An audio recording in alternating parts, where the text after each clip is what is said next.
วัสดีพี่FC ทุกๆคนด้วยนะครับเหมือโซพี่น้องผมบันแท่งเขาดับรันเสียงคาวันนี้ผมจะพาท่านผู้ชมมาดู FC มาดูอินทผลัมนะครับจันอินทผลัมของเราก็เป็นอันเริ่มจะสุกแล้วนะครับนอกจากว่าอายุน้องก็เริ่มจะได้90 วันแล้วนะครับนี่นะครับนี่เลยด้านหลังนี่นะครับนี่นะครับอันนี้จะเป็นรุ่นที่เราผสมเกสรก่อนนะครับก่อนเพื่อนนะครับต่อมาถัดมาก็จะเป็นนี่นะครับอันนี้ลอง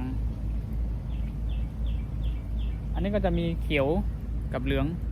บนกันนิดหน่อยนะครับเพราะว่าอายุของเขาก็ยังไม่ถึงเท่ากับอันนี้นะครับอันนี้ไม่แน่ใจว่าผสมตอนพฤษภานะครับตอนนี้ก็กรกฎาเนาะเพิ่งได้ครบ90 วันเองนะครับก็นี่นะครับหน้าตาก็สวยงามมากเลยนะครับ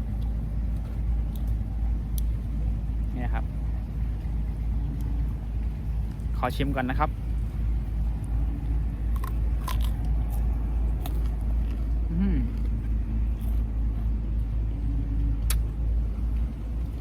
หวานเลยนะครับ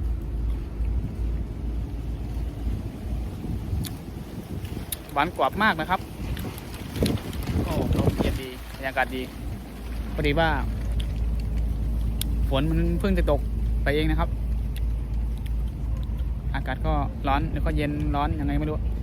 นะครับก็สำหรับใครที่ชอบกินอินทผลัมก็นี่นะครับเหลืองมากนะครับอันนี้จะเป็นพันธุ์ปลาฮีเหลืองนะครับเนื้อเยอะนะครับ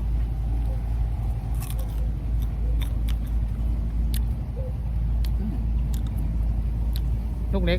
กรอบหวานมากนะครับ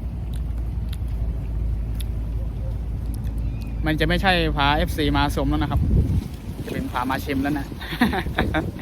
ชิมไป 2-3 ลูกแล้วนะครับก็สำหรับใครที่ดูอยู่นะตอนนี้ใครที่เคยทานเคยชิมเคยกินมาก่อนก็สามารถแสดงความคิดเห็นบอกได้ว่ารสชาติของอินทผลัมเป็นยังไงกรอบนุ่มหวานฝาดพิมพ์บอกกันได้นะครับแลกเปลี่ยนความคิดเห็นกันได้นะครับนี่นะครับ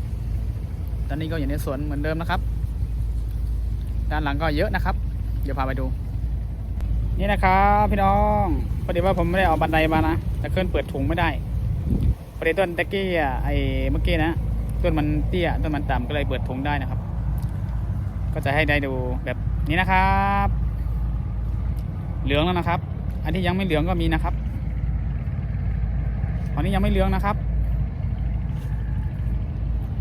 ว้าวทักทายกันได้นะครับคนดูนี่นะครับอีกจานหนึ่งอันนี้ก็สุกแล้วนะครับนี่นะครับแอบออกมาแล้วแอบไปเด็ดมาแล้ว3 ลูก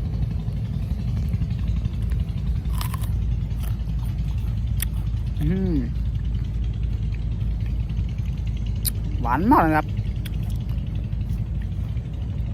หวานจริง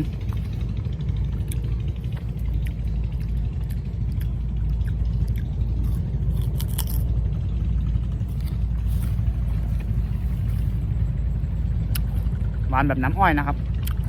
ชุ่มคอเลยให้ดูบรรยากาศไปด้วยนะครับรอบข้างก็จะได้ยินเสียงรถไถนานะครับนี่เขาเรียกรถอะไรเขากำลังทำนาอยู่นะครับเนี่ยครับแปลงกับในสวนก็จะประมาณนี้นะครับและจะขอพูดเป็นภาษาไทยใหญ่หรือภาษาไทยบ้างนะครับเผื่อFC ไทยใหญ่ไทย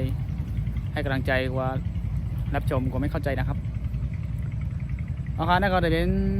หมักไหม้คณะเหมือนด้านเขาก็ยำถ่ายกันนี่ก็ปอกกันเนาะก้อยกันมันนั่นได้มันใบสุกขนาดก็ไม่ได้ก็ถึงกิ่งถึงข้าวมันก็อยากสุกแล้วเนี่ยนะ อันที่เขาอะไรจิ้มอะไรกินกับนั้นก็เป็นหมักไหมของในส่วนที่เขาเฮ็ดนี่ครับเนาะเป็นลูกจางบนขนมนะหวานดีครับน้องมันน้ำอ้อยจิ้มจอยๆว่าเขาเยอะหวานนะครับเป็นหมักไหมซื้อมันในห้องว่าอินทผลัมนะครับเนาะอินทผลัมปลาฮีเหลืองนะครับเนาะ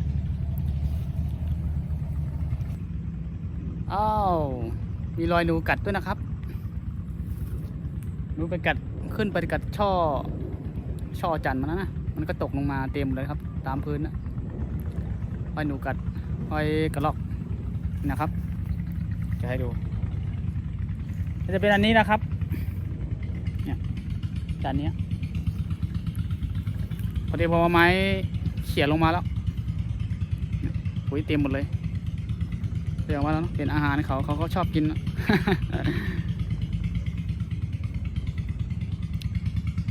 ก็สำหรับคลิปนี้